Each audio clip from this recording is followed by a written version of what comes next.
ये कहानी है पेड्डी की, जो एक ऐसे पिछड़े पहाड़ी इलाके से आता है जिसका सरकारी रिकॉर्ड में कोई नामो निशान तक नहीं है। अपने हक, सम्मान और गांव की पहचान के लिए जब वो सिस्टम के खिलाफ बगावत करता है तो क्रिकेट के मैदान से लेकर कुश्ती का अखाड़े तक खून खराबे और सस्पेंस का एक ऐसा तूफान आता है जो बड़े बड़े नेताओं की कुर्सी हिलाकर रख देता है। मूवी की शुरुआत में दिखाया जाता है कि ओलंपिक गेम्स में इंडिया सिर्फ 2 मेडल ही जीत पाता है। नेशनल स्पोर्ट्स मिनिस्टर इस बात पर सवाल उठाते हैं। वो पूछते हैं कि इतनी बड़ी आबादी वाले इंडिया में क्या अच्छे स्पोर्ट्स प्लेयर्स नहीं हैं? आप लोग टैलेंटेड लोगों को आगे क्यों नहीं लाते? मिनिस्टर साफ कह देते हैं कि अगर इंडिया के लिए ज्यादा मेडल जीतने वाले प्लेयर्स नहीं लाए गए तो इस कमेटी को यहीं सस्पेंड कर दिया जाएगा। एक दिन इस नेशनल मिनिस्ट्री के एक ऑफिसर किरण सिंह आंध्र प्रदेश से गुजर रहे होते हैं। तभी वो देखते हैं कि एक गांव के बहुत सारे लोग स्पोर्ट्स कंपटीशन में हिस्सा लेने के लिए एक ग्राउंड की तरफ जा रहे हैं। वहां डिस्ट्रिक्ट लेवल के मैच चल रहे थे, लेकिन वहां लोगों की भारी भीड़ देखकर किरण सिंह हैरान रह जाते हैं। उन्हें समझ आता है कि यहाँ के लोग स्पोर्ट्स में कितना ज्यादा इंटरेस्टेड हैं। वहाँ क्रिकेट, कुश्ती और रनिंग जैसी कई कंपटीशन चल रहे थे।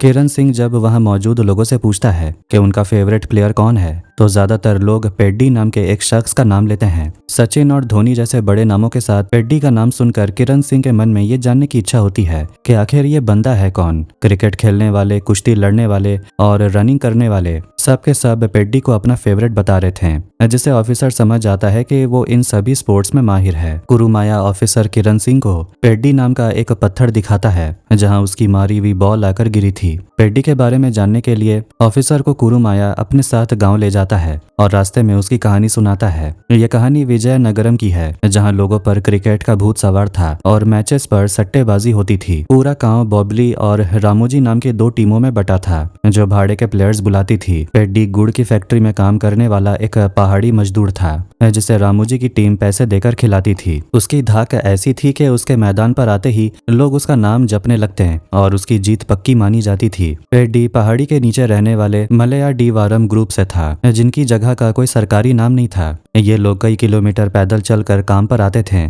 जोड़ियों में काम करते थे और इन्हें आधी मजदूरी मिलती थी। लेकिन पेड्डी को गुड़ की चाशनी पकाने के हुनर के कारण पूरी सैलरी मिलती थी। कोई रास्ता या साधन ना होने के वजह से ये लोग रोज घर नहीं जा पाते थे और 2 रुपए किराया देकर एक हॉल में फर्श पर सोते थे। सफर की इसी दूरी के कारण इनके बच्चों को कभी स्कूल नसीब नहीं हुआ। इस ग्रुप में अपाला सूरी नाम का एक बुजुर्ग था जो पिछले 30 साल से वहां से गुजरने वाली ट्रेन को इस उम्मीद में लाल झंडा दिखा रहा था कि एक दिन वो ट्रेन वहां जरूर रुकेगी। लेकिन वहां से गुजरने वाले सभी लोको पायलट्स ये जानते थे कि ये तो इस बूढ़े का रोज का नाटक है, इसलिए कोई भी ट्रेन नहीं रुकता। अपाला सूरी ने इस इलाके के हर नेता और बड़े जमींदार के चक्कर काटे थे और सबसे रिक्वेस्ट की थी कि हमारे गांव में एक रेलवे स्टेशन बना दो, हमारे गांव को एक नाम दे दो ताकि हमें हमारी पहचान मिल सके। लेकिन उन लोगों को वोट देने का भी अधिकार नहीं था और वो उस देश में जी रहे थे जिसका उनके पास कोई सरकारी सबूत या डॉक्यूमेंट भी नहीं था। किसी भी रिकॉर्ड में उनका नाम तक दर्ज नहीं था। सुबह से सफर शुरू करके पेड्डी और उसके साथी शाम को अपने घर पहुंचते हैं। पेड्डी की सिर्फ माँ थी जो चाहती थी कि उसकी जल्द से जल्द शादी हो जाए, लेकिन पेड्डी को कोई लड़की पसंद ही नहीं आ रही थी और कोई लड़की उस पिछड़े पहाड़ी इलाके में शादी करके आना भी नहीं चाहती थी। तभी कहानी में हमारी हीरोइन आची याम्मा की एंट्री होती है। आची याम्मा के पिता एक पॉलिटिशियन है। अपने पिता को इलेक्शन जिताने के लिए आची याम्मा खुद ही गन्ने के खेत में आग लगा देती है। उसका मानना था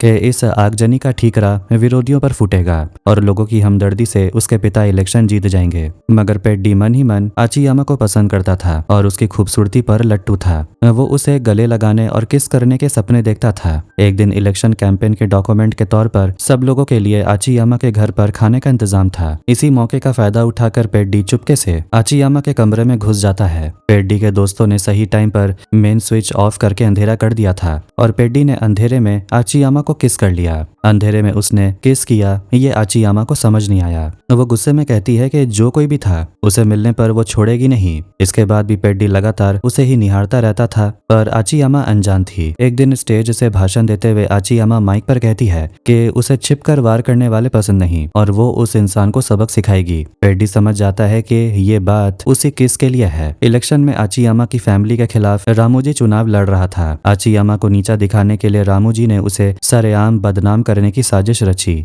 क्योंकि उसके पिता उसी को आगे करके इलेक्शन कैंपेन कर रहे थे। जब आचीयामा और उसके पिता माला पहनाने के बहाने रामू जी के आदमी के पास आए तो उन्होंने चुपके से चाकू से आचीयामा के लहंगे की नाड़ी काट दी। वहां खड़े पेड्डी ने ये सब देख लिया। जैसे ही लहंगा नीचे गिरने लगा, पेड्डी ने फुर्ती से वहां लगा पूरा पंडाली ही गिरा दिया। वो पंडाली सीधे आचीयामा और वहां खड़ी औरतों के ऊपर गिरा, जिससे उसकी इज्जत बच गई और कोई उसका लहंगा गिरते हुए देख नहीं पाया। ये सब 1 सेकंड के अंदर हुआ। आचीयामा वहां रोने लगी क्योंकि वहां बहुत सारे फोटोग्राफर्स थे। उसे डर था कि अगर किसी ने फोटो खींच ली तो वो उसके खिलाफ इस्तेमाल होगी, लेकिन सही टाइम पर पंडाली गिरने से कोई उसे उस हालत में देख नहीं पाया। ये देखकर रामू जी को बहुत गुस्सा आता है, लेकिन उसका फोटोग्राफर बताता है कि उसने उस पल की 1 या 2 आपत्तिजनक फोटोज खींच ली हैं। वो कहता है कि वो बिना लहंगे वाली फोटो का प्रिंट निकलवाने स्टूडियो जा रहा है ताकि अगले दिन पूरे इलाके में उसके पोस्टर्स चिपकाए जा सकें। ये जानते ही पेड्डी ने रामू जी और उसके गुंडों को जमकर पीटा। अपने ही किराए के प्लेयर से मार खाना रामू जी को बर्दाश्त नहीं हुआ। इसके बाद पेड्डी ने स्टूडियो जाकर सारे फोटो रोल और फिल्म्स तबाह कर दिए ताकि आचीयामा की बदनामी ना हो। इसके बाद कहानी में कुश्ती के पहलवान नायडू को दिखाया जाता है। उसके बहुत सारे शिष्य थे जिनमें सबसे मेन भद्रा था। उसे हराना नामुमकिन था और वो मैच जीतने के लिए किसी भी हद तक जाकर चीटिंग करता था, जो पहलवान नायडू को पसंद नहीं था।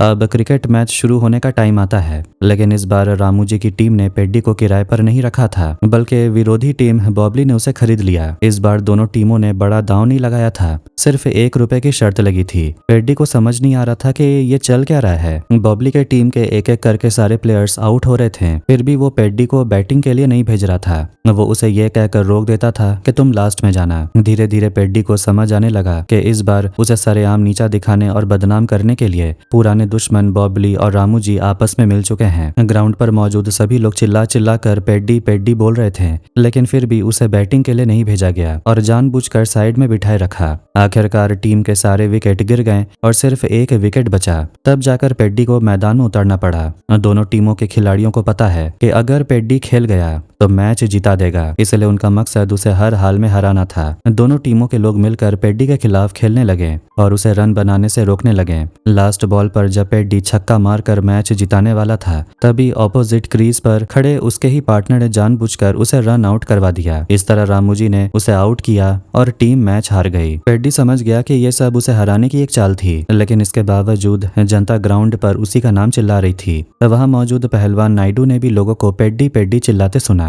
वो पेड्डी के पास गया और बोला, तुम्हारा टैलेंट ही तुम्हारी पहचान है। अगर तुम मेरे साथ आओगे तो मैं तुम्हें कुश्ती सिखाऊंगा। पेड्डी ने पूछा, वहाँ कितनी मजदूरी मिलेगी? इस पर पहलवान ने कहा कि मुझे पैसे के लिए खेलने वाले किराए के टट्टू नहीं चाहिए। अगर कुश्ती से प्यार है और इसे सीखने की सच्ची इच्छा है तभी मेरे पास आना। पेड्डी ने उस वक्त उनका ये ऑफर ठुकरा दिया था। लैंडस्लाइड हादसे में एक बच्चे की मौत के बाद बुजुर्ग अपालासूरी शिकायत लेकर एमएलए के पास पहुंचे, लेकिन वोटर्स लिस्ट और सरकारी रिकॉर्ड में गांव का नाम ना होने के कारण एमएलए ने उन्हें दुत्कार दिया। पैर पकड़ने के दौरान हुई छीना झपटी में एमएलए की धोती खुल गई, जिससे गुस्साए गुंडों और पुलिस ने अपालासूरी को पीट पीट कर अधमरा कर दिया। घायल हालत में वो सीधे रेलवे ट्रैक के बीचों बीच लाल झंडा लेकर खड़े हो गए। पेड्डी उन्हें बचाने भागा, लेकिन तब तक ट्रेन अपालासूरी को टक्कर मार चुकी थी। दम तोड़ने से पहले उन्होंने पेड्डी से कहा कि बिना रेलवे स्टेशन के उनके गांव को कभी सरकारी पहचान या बच्चों को शिक्षा नहीं मिलेगी। इस मौत से गुस्साए पेड्डी ने गांव वालों के साथ मिलकर रेलवे ट्रैक उखाड़ दिया और ट्रेन में आग लगा दी,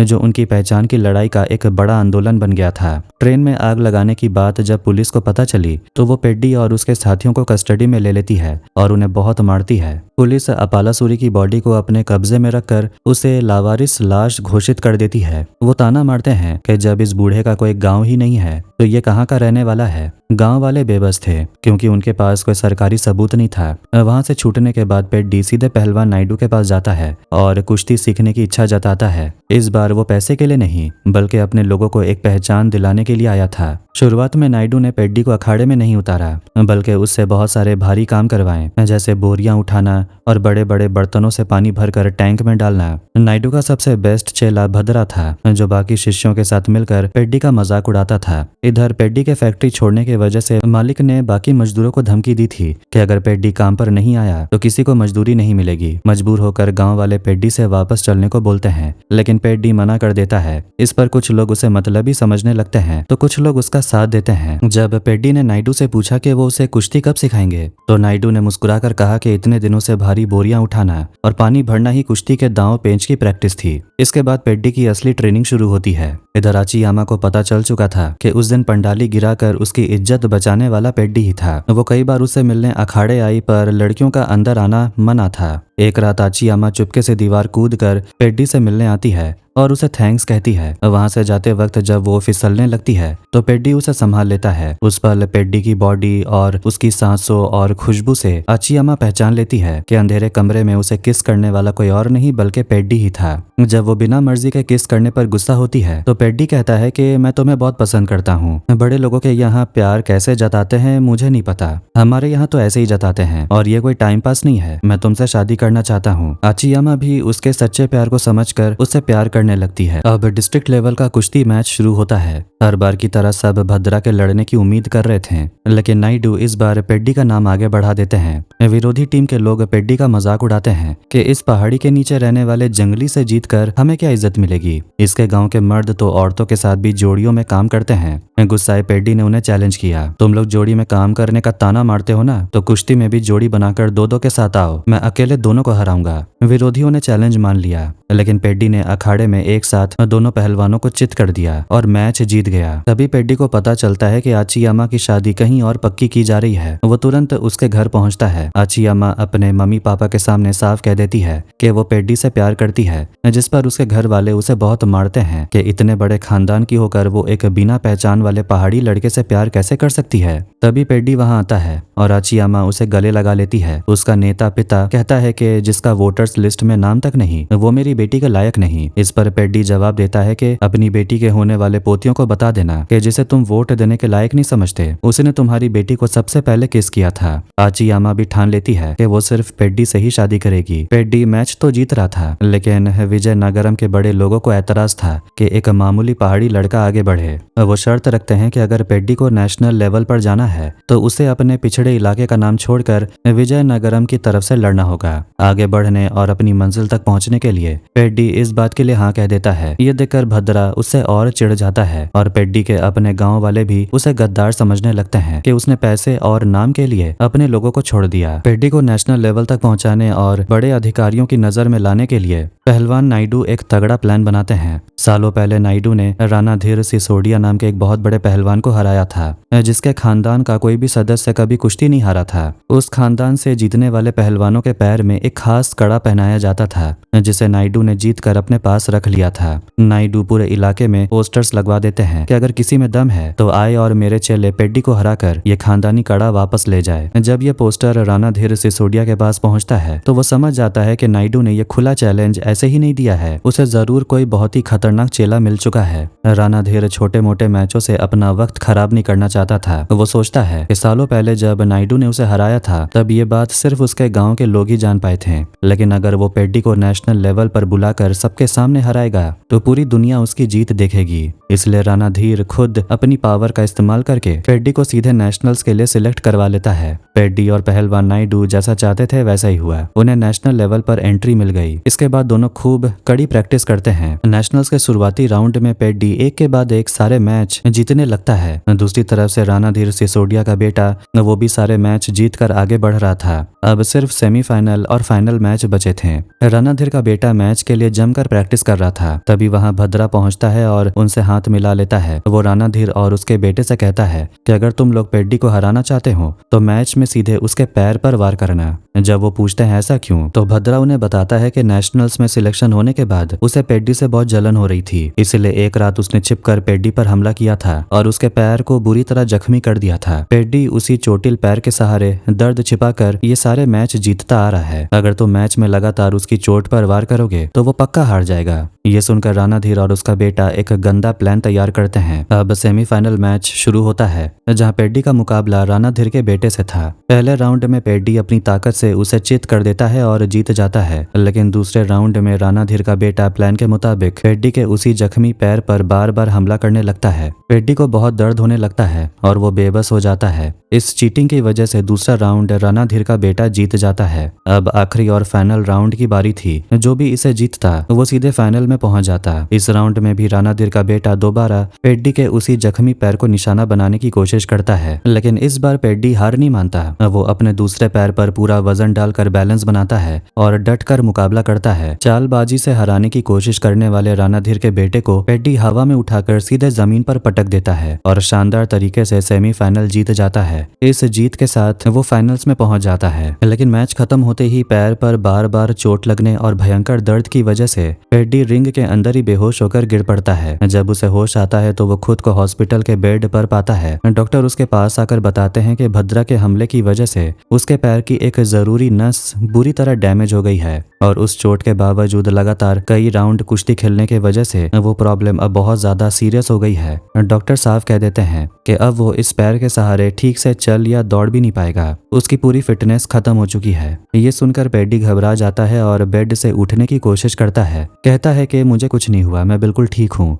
मैं यहाँ तक पहुँच चुका हूँ तो फाइनल मैच जरूर खेलूंगा और जीतूंगा। वो नायडू से कहता है कि मैं लड़ने के लिए तैयार हूँ। तभी नायडू उदास होकर भारी आवाज में कहते हैं, फाइनल मैच खत्म हुए 2 दिन बीत चुके हैं, तुम 3 दिन तक बेहोश थे। पहलवान नायडू की ये बात सुनकर पेड्डी का दिल टूट जाता है। उसका सपना था कि वो नेशनल्स के फाइनल में पहुंचे, गोल्ड मेडल जीते और दुनिया के सामने अपने गांव को एक नाम और पहचान दिलाए, लेकिन सेमीफाइनल में पैर बुरी तरह डैमेज होने और फाइनल ना खेलने की वजह से उसे सिर्फ सिल्वर मेडल से ही संतोष करना पड़ा। सरकार ने पेड्डी को मेडल के साथ साथ एक अच्छी नौकरी और ढेर सारे इनाम भी दिए, लेकिन पेड्डी ने वो सारे पैसे और इनाम अपने गरीब गांव वालों को बांट दिए और नौकरी भी ठुकरा दी। उसने ठाना कि वो हार नहीं मानेगा। उसने उसी टूटे और लाचार पैर के साथ वो सीधा दिल्ली रवाना हो गया। वो रेल मिनिस्टर से मिलकर अपने गांव के लिए एक रेलवे स्टेशन की मांग करना चाहता था। दिल्ली पहुंचकर पेड्डी ने कई दिनों तक वहां छोटे मोटे काम किए और मंत्रियों के चक्कर काटे ताकि कोई उसकी मदद करे, लेकिन किसी बड़े अधिकारी ने उसे भाव तक नहीं दिया।